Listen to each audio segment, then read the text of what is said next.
So let's have a look at the Maryland Million Turf Sprint. It's ungraded at 100,000. It's the ninth race on the Saturday card at Laurel Park, part of Maryland Million Day.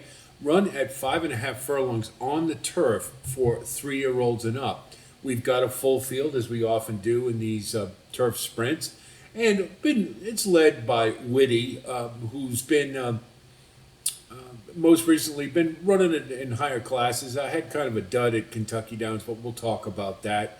You've got Bossa for Sheldon and Brittany Russell, the husband and wife team, always lethal, especially when they ship. And When I Get to Heaven, who's a vastly improved horse now at 4 years old, who's coming in second off the layoff. So, pretty good field. We'll take a look at it from the early runners. Bossa certainly stands out. This is a horse who runs only one way to go. It's going to be right off the gate, out of the gate, and right to the lead. And the question will be whether he can hold it in this field.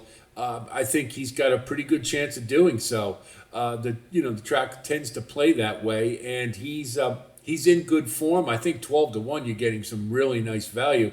Should be pushed along a bit, I think, by Blame the Tux, number 10.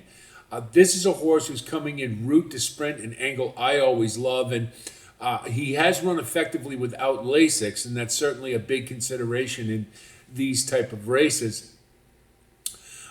He has the he would need to run a career best, I think, for sure. But I always love that route to sprint, cutting back.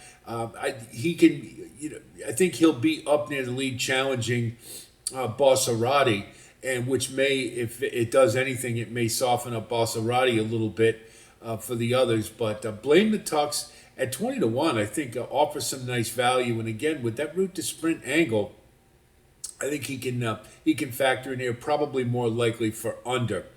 When I Get to Heaven, to me, is the pick in this race because he's going to be running just off the leaders. He's been running really well. He really seems to be coming into his own. Came off the bench for a career high last time and a really solid effort, I thought. Coming in here, it's a little bit of class relief, and given the fact that he'll be just off the leaders, I think he makes an awful lot of sense here. So When I Get to Heaven, definitely my pick. Great Idea is another one. I don't think his form is that bad. He certainly, I don't think he's fast enough to win this race, but I think that his type of running style, I think he can stick around and get into the money at 8-1. So nice price there. So underneath, more likely for him. Had to Have Him. Just came off, I thought, a couple back, really nice race, and beat the likes of Midday Image. He's not the same as he used to be, but I really liked the grit. He had to run down a front runner on what looked to be a track that was kind of working that way. And I thought it was a really nice effort. This is a one that I think you can't underestimate in this field. I think he needs to run a career effort to get by When I Get to Heaven. But Had to Have Him, I think, is one certainly you have to have in your mix. Now we come to Witty, the favorite, and sprint closers in turf sprints in particular, I feel are really up against it, and I usually don't like them. He's going to need some pace to run to. He is awful classy, and that if the pace is kind of moderate or whatnot, then I think he can. His class alone will keep him in this race, and he can overcome it. But quite often he seems to settle for second and or underneath. It's more of a bridesmaid type of horse, and I just can't like him at 7-5. He certainly can win this race. He certainly has to be in your mix. But tactically, When I Get to Heaven, I think he'll be in a lot better position, and I think it's going to be awful tough for Witty to run him down. So we take a look at our wagering strategy, and I'm going to go with When I Get to Heaven on top. Hopefully we will get a decent enough price. And 5-2, I think, is pretty square for him. We'll go with a 3-8 cold with Witty in second. And then we'll box 3 and 8 just in case Witty does finally find a way to get up. And then we'll key with 3 on top with 7, 8, and 11. I think Bossarati and Had to Have Him are very useful here. And hopefully we can get those type of those prices to spice up the exacta. And if we get 3-8, comes in, we win 3 ways.